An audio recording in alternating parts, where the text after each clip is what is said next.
Hey there, this is just a follow-up video to the one I just made. I totally forgot to put in IINN. Huge play, gapping up this morning, breaking above that previous high day break that I was looking for, and it just took off. Decent volume today, low float. It had some news of being able to sell in the US or something like that. Pretty much some hype about 200 million bucks over the next 7 years. So shorts obviously thought that was a bunch of shit. It just tanked right away. Not enough buyers. Shorts took over, but it completely failed to break down and just grinded back. There was a decent opportunity from the low three area, reclaiming VWAP here into after hours. The overall chart is not great. As we can see, it does have a history of spiking. It had this parabolic move a few months ago. But right now, this was choppy today. But I do think this thing will make a move tomorrow. A lot of plays we have seen where shorts just... If I was a short seller, I'd be looking at it as easy money. This is a horrible chart. Every pop gets shorted into.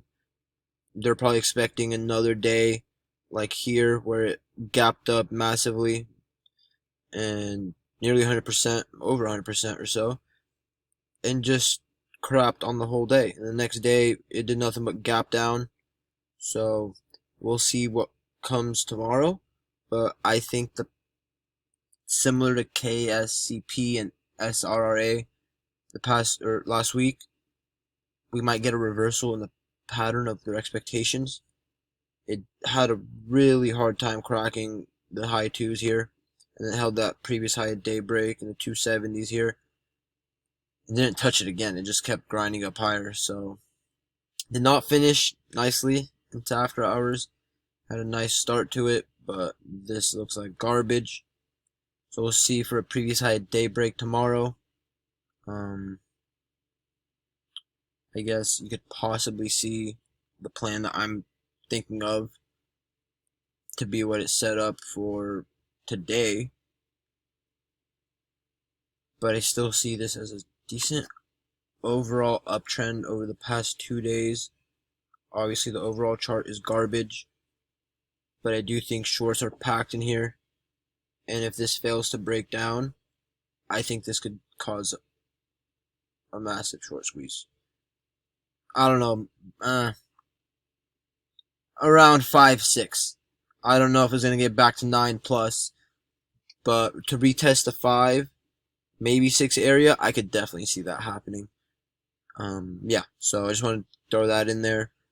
This was one that I watched a lot today, but very choppy right from the get-go in the morning. Let me zoom in. Open at 331 and choppy, but just fade. We got a massive dunk on longs here. But after that, that was the low. It failed to go any lower than that. So that was kind of shocking. I thought the momentum was just done for the day. So the fact that it's still holding up decently, right around 3. Sure, we have a double top here. But like I'm saying, we got these higher lows. I think this could cause something if it fails to break down. So, yeah, just keep an eye on this tomorrow. Yeah, just for a failure to break down.